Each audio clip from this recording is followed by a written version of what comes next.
Good morning. So we're going to continue, if you're new or you missed last week, we're starting a series on the Quaker testimonies, which are simplicity, peace, integrity, community, and equality.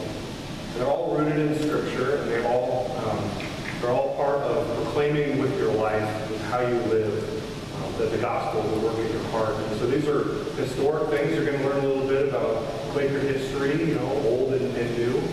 And I challenge you, though, to think more about this as something that applies to you, not just something for back then or whatever. So when I felt called to go to Barclay College in Kansas, I live in Oregon, and I was very happy with where I lived and the circumstances of my life. And I had a lot of fear and apprehension about traveling, picking up with my new family and moving across the country. And a lot of that wrestling that I did had to do with just the fact that I had a lot of materialism in my life. And it was hard for me to let go of the things that held me back, kept me rooted in that place. I really loved my loft apartment. I loved my friends. I loved my church there in Silverton and the ministries that I had there. And I had made plenty of money to meet my needs and the needs of my new family of two. And it was just really hard. I had to wrestle for a long time with whether I should go or stay. My wife, she knew the answer right away. But I was a little slower to hear because I had anchors holding me back. So it's hard to walk away from all these material blessings and move to Kansas, which, if you've ever been, is a windy and dusty and dirty place. Some of that struggle also had to do with trusting God with taking care of my needs and taking the role of provider. I fancied myself a good provider. I got a lot of my identity from being a good provider, and some of that was because I grew up in poverty. And with a lot of hard work, I had managed to pull myself out of that kind of life and change the direction of my life into something that was completely different. And so a lot of these things that I held on to were things that I felt like I had to earn, things that I felt that I could deserve. And so when we're talking about moving away to Kansas, I knew that if I quit my job, that my wife, who has diabetes, would no longer have health insurance. And it would put me in a scary place where I'd have to really trust God. And that's what happened. When I moved away, our health insurance ended. I put myself right in the situation that I dreaded the most. And I thought I'd just get out to Kansas and I'd fall flat on my face, and then maybe God wouldn't take care of me there. You ever see Wile E. Coyote? He's a little cartoon coyote. He's always chasing the roadrunner. Have you ever seen those? That's one of my favorite cartoons as a kid, even though it's really violent. But there's these parts of Wile E. Coyote where he runs out like over the Grand Canyon or something, and he's not even walking on anything. He's just standing on air, and he notices when he looks down that that's the moment that he falls. And that's kind of how I felt like when I went to Kansas, that I was out there. As long as I just kept focusing my eyes forward and didn't look down, that I wouldn't fall. But you know what happened in Kansas? All my needs were met, even though I made a third less than I was used to making. Liz's needs were met. Slater Sophie's needs were met. There's this scholarship called the Redmond Scholarship that miraculously just came into being right as I got there. It was supposed to be $1,000 a year for 2 years. And that was all it was supposed to be. And I was encouraged to apply, and so I did. And I applied for this scholarship, and the first year went normally, and the second year went normally. And at the end of the second year, I was really moved with gratitude because, when I first came to Barclay, all I had was literally a rat-eaten GED that you couldn't read all the grades on. And I had this big section of my life missing from when I was on drugs and stuff. It was this big blurry period. I didn't have any ACT scores to prove I was worthy. I didn't have anything like that. And yet these people I didn't know who lived, I never even met, I only talked to on the phone, decided to take a chance on me, and they gave me this money to help me with college. So I was really moved with gratitude, and I wrote this letter thanking them for what they had done for me, taking a chance on me when I had really nothing to show that I would be a worthy investment. You know what happened?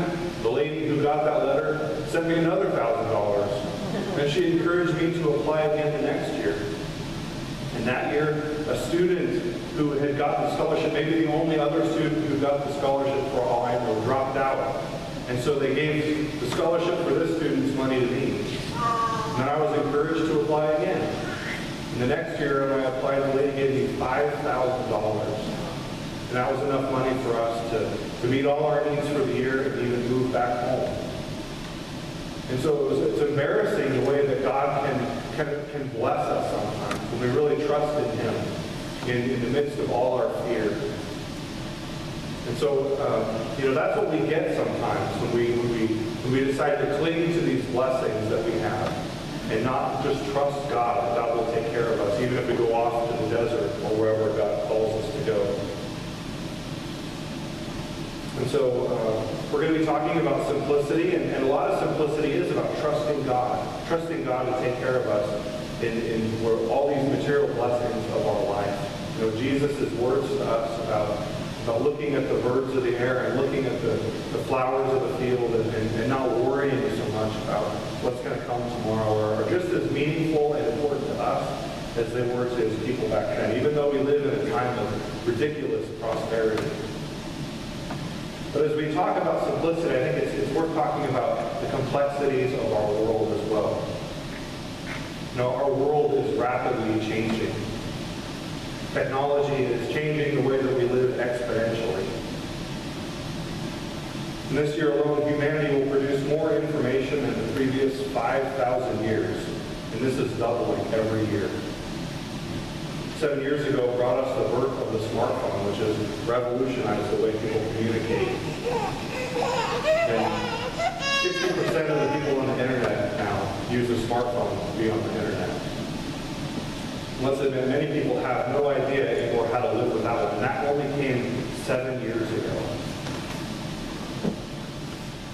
There's also increasing instability in the job. Young people face a tough place to get jobs. And many people change jobs so much faster than they used to. Some people, 30 years ago used to work a job for most of their life in the same place. People today, it's 14 jobs now before the age of 38 that most people work. Did you know that the top jobs of 2010 didn't even exist in 2004? The pace of technology is so fast that by the time a college student reaches their third year of college, half the stuff that they learned in their first year of college is already outdated. That's how fast things are moving. Simplicity seems so hard for us when our future seems so uncertain. We really don't feel like we can see around the corner at what's going to come next, and so we're tempted, I think, to store things up, to hide behind the bulk of things that we've gathered to keep ourselves safe. The people of Jesus' day didn't live with freezers and 401ks to keep their treasures stored away. They met each day wondering how God would provide for them literally daily bread. They didn't have our unrealistic expectations about comfort and predictability. Nonetheless, as we seek to let our lives speak in this area of simplicity when it comes to our choices, we'll have to find our own way to navigate the busy world in which we live. What values will guide us? How do we find our own way in our own time to live out Jesus' radical teaching in a world such as ours?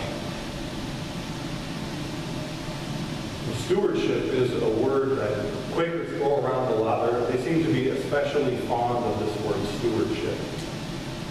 And I secretly think that we're fond of using it because when we say the word simplicity, people just have these question marks popping up all over their face, and you can just tell, what are we talking about? So we use stewardship a lot, and often stewardship is what we really mean by simplicity. But simplicity isn't being simplistic. It's not so much based on rules as a guiding principle. It's really easy to take the path of, say, the Holderman Mennonites and just come up with a rule for every situation about how to live a simple life. You can only buy a car that's 3 years old, and you can only get a certain color. That's a really easy way to let legalism creep into our view of simplicity. But really, it's a choice. It's guided by a value. But it's not simplistic. And a lot of people will see that the guiding roots of simplicity is wisdom. That at the core of what it means to live a simple life is just wisdom. And often that wisdom is tempered with a sense of frugality, I can do without this or that kind of sentiment. But really, I think at the core of simplicity isn't just wisdom, it's love. Love is the guiding thread behind all of simplicity. Richard Foster writes in A Celebration of Discipline, because we lack a divine center, our need for security has led us into an insane attachment to things. We really must understand that lust for affluence in contemporary society is psychotic.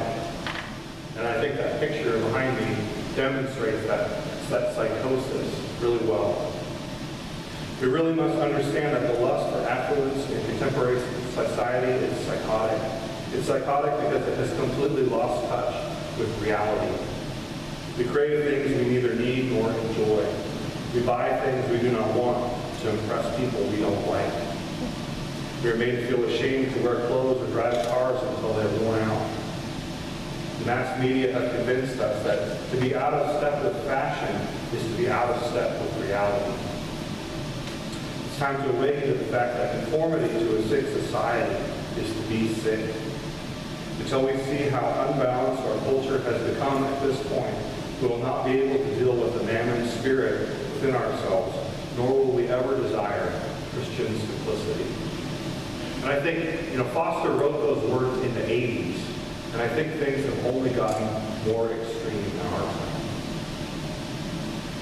And I think Jesus' teaching about our eye being the light of the body is even more relevant now than maybe ever before. The lamp of the body is kind of a weird metaphor for us, but at the root of simplicity here is what you focus your eye on. But where you keep pointing your eyes is where you'll likely go, or at least where you really want to go. And I think part of simplicity is keeping our eyes on the right things. If our eyes are unhealthy, pointing us toward empty promises of consumerism and fantasies of a self-infatuated life, we will reap what we sow, and it won't be pretty. But if our eye is healthy, it will be full of light. We'll be able to see clearly the truth of our actions and whether or not they're really guided by love. William Penn, who our town's university is named after, spoke of the concept of cumber, which is what he talked about, anything that would hold us back or weigh us down or suck up our energy as we sought to live a faithful life to God. Cumber might look a little bit different in our time than it did in his, but still a valuable way of looking at this. What is it that holds us back, steals our joys, holds us back from a faithful life lived for God? What makes us unresponsive to God's Spirit? Cumber can look a lot of different ways in our time, but I think one of the main things that cumber looks like in our time doesn't even have anything to do with money. It has to do with filling our lives so full that we're tied down to our obligations. I think that's one of the main curses of our age. There's a lot of people not here today. Maybe they're tired because they're burnt out, because they're filling their lives with too many things. I'm not trying to judge them. I do the same thing as a grad student and a parent and a pastor. It's easy to try to feel like I'm being three people. We all make our choices based on love, I think, or at least that's what we're supposed to do if we're going to live out Jesus' teachings. Thomas Kelly, my favorite Quaker mystic, he talks about the faithfulness of saying no.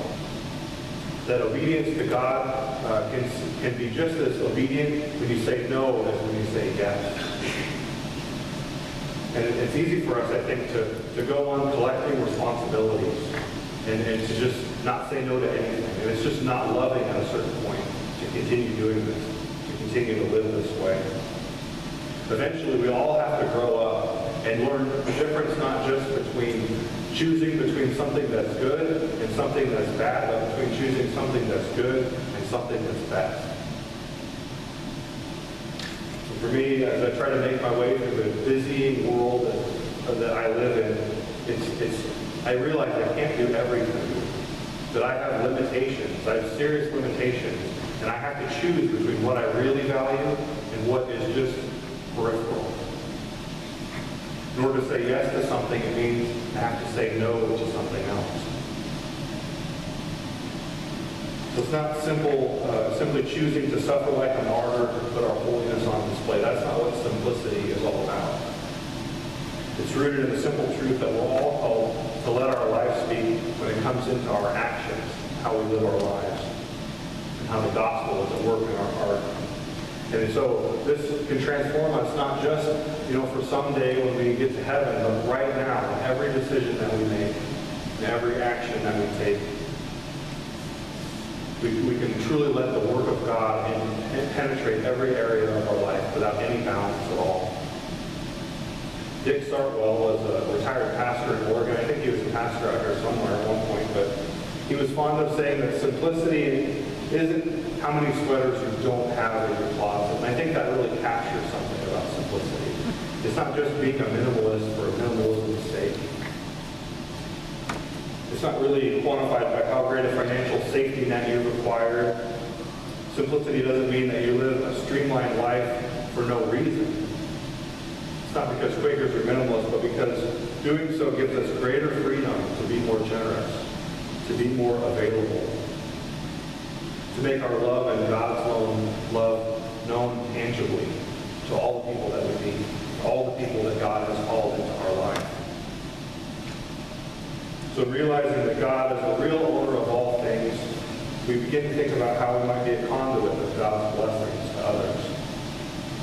Rather than people who covet under thinly veiled, fear-based wisdom, we're able to open our hands and say these blessings that come from God we can pass on to others who need them maybe more. His kingdom and His righteousness. And all these things that will be added unto you are gifts to God that we receive as God gives us what we really need for the journey of life that He's called us to live. So historically, Quakers have tried to live this out in some ways that are really hard for us to connect to, I think, today. Plain speech was one of those ways. Quakers believe that your speech should be plain. And, we throw around the word you all the time. The interesting little fact is that you used to be plural. People used to say thee and thou. And in English culture, when you talk to the king or a nobleman or someone like that, you said you. And Quakers would get in trouble because they would let their speech be simple. They didn't want to elevate someone above the status of one person. So they would say thee and thou to maybe the people who would get them in trouble. Now, I think we should have probably gone the other way like we did, and just say you to everybody. I think that would have been a little easier. But that's one of the ways that Quakers sought to live out this simplicity, in the way that the decisions that we make about how we refer to one another. Plain dress is another way that Quakers historically tried to live this out. They chose simple, durable clothing rather than being slaves to the whims of fashion. And some of us, like me, just don't even have really a sense of taste at all, so it's pretty easy to just not go along with the whims of fashion, because I'm just completely in another dimension as far as that goes. But the old term Quaker gray reflects that. It reflects that idea that we would be plain as we dress. And Quakers once choose to live simple lives by not wearing flashy, expensive clothes, especially clothing that had been dyed, because back in the day, dyeing was done by slaves, and the dyes that people used were very toxic. And it would eventually mean the death of a slave. So Quakers were like, I'm not going to wear clothing that's murdering people. I can't live with myself if I do that. So they would wear undyed clothing, or they wear clothing that was dyed in a certain way. Gray was one of those ways. And so it became kind of a fashion statement against the industry standards of the day. And so we don't look like the Quaker Oats guy anymore, obviously. We don't wear Quaker gray. But I think many people are still trying to live this out. I'm trying to live this out in my own funny way. Some people refuse to shop at Walmart or Target because of the horrible oppression that the clothing that comes from those places is fueled by that money that's spent. That $2.99 sweater from Walmart, yeah. How do they do that? Well, often they did that by finding the absolute cheapest place that you could make something, and by not paying someone a livable wage. And so lots of people don't shop at stores like that because of that reason. Some people shop at used clothing stores, not just because it's a better bang for your buck. I was just at the Goodwill Expensive the other day. He got a belt there for $3. You know, he could have spent $30 on a new belt. He went to Goodwill and got one for $3. You know, we can choose how we spend our money based on frugality, but also we can choose based on love. You know, a lot of the people who make those clothes, if we buy directly from the store, we're funding that. But if we buy secondhand, we're not. We're not feeding into this industry. We're buying used clothing, something that is already on its way to being thrown away. And then you may have noticed that I have 2 sport coats that I got for $8 last winter. You know, it was a whole lot better than spending $150 for something that is really nice, but it's not worth it. So we're rich Christians, though. I mean, we live in a place where we're prosperous beyond belief, prosperous beyond nearly any other place in the world. 85% of the world's natural resources are consumed by 15% of the world's population, and we're in that 15%. So as we live out Jesus' word, it's going to look a little different for us than it does for people in other places and other times. But don't make no mistake, we're rich Christians. You know, we're more like the rich young ruler than anything else. You know, and if you don't think you're rich, think about this. If you have a car, it doesn't matter how crummy that car is, it doesn't matter if the car works or not. If you have one car, you're in the top 5% of people on the planet. You know, I have 2 vehicles. What does that make me? It makes me really rich. And so as someone who's been blessed much, I have a choice to be responsible with the blessings that God has put in my life. And so many people are convicted by letting love guide their decisions, you know, in buying fair trade goods, you know, or engagement rings that haven't been mined in areas of exploitation, or green products that maybe in some way speak to stewarding the future for generations that are coming down the line. Did you know that that smartphone that you're using probably has metal in it from Sierra Leone that was mined by slaves? Did you know that if you pay attention to the aftermath of that factory collapse in Bangladesh that claimed the lives of 1,500 people who make your garments that you wear?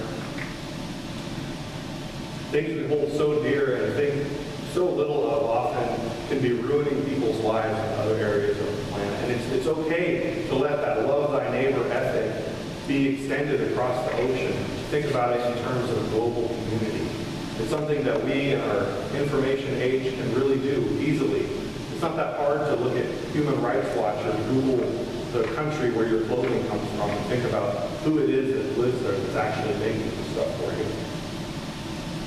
So simplicity, guided by love, can empower us to look outside of ourselves and how our actions ripple through the world. And we seek to live simple lives that are as loving as possible, reflecting on our mindless consumption with a heart that's broken for our global neighbors. We can let our lives speak a message of sustainability in the face of a compounding global crisis. None of this is beyond the possibility of trying to think in these terms of living a life of simplicity. So what does simplicity mean in a time like ours with smartwatches and smartphones? You know, I'm still trying to figure that out. There's no cookie-cutter solution for all these scenarios that people would face. For one person, it might mean not buying a smartphone because it's a waste of money. For another person, it might mean buying a smartphone because it's more responsible than buying a full-fledged computer or a camcorder or a camera or a GPS or all these things. Instead of buying them all separately, you kind of buy them all at once in this one package deal. You know, for some, it might mean cutting a bunch of unnecessary spending or, you know, eating out or turning off your TV or your radio to spend more time in prayer. It might mean we try to be less busy because we're filling our lives full of unimportant things. Or it might mean that we need to be even more busier about something that God is calling us to do. It might mean that you should strip down your life so that you can be more generous with your time and your talent and your treasure. But it might not. Simplicity isn't simple. There's no one approach that works for everyone in every stage of life. We don't just resort to legalism and come up with a whole list of rules about what you should do, about like the Olderman Mennonites. Like, you can only buy a car that's black or gray, but you can't buy a red car, and it has to be 3 years old. I mean, you have to find your own way, and you have to find your own way by letting your actions be guided by love. So I see stewardship in terms of yeses and nos. We say no to some things in order that we may say yes to the right things. Being a good steward isn't about accruing the most monetary points. It's about making sure that there's a connection between the yeses that we're saying and faithfulness to God.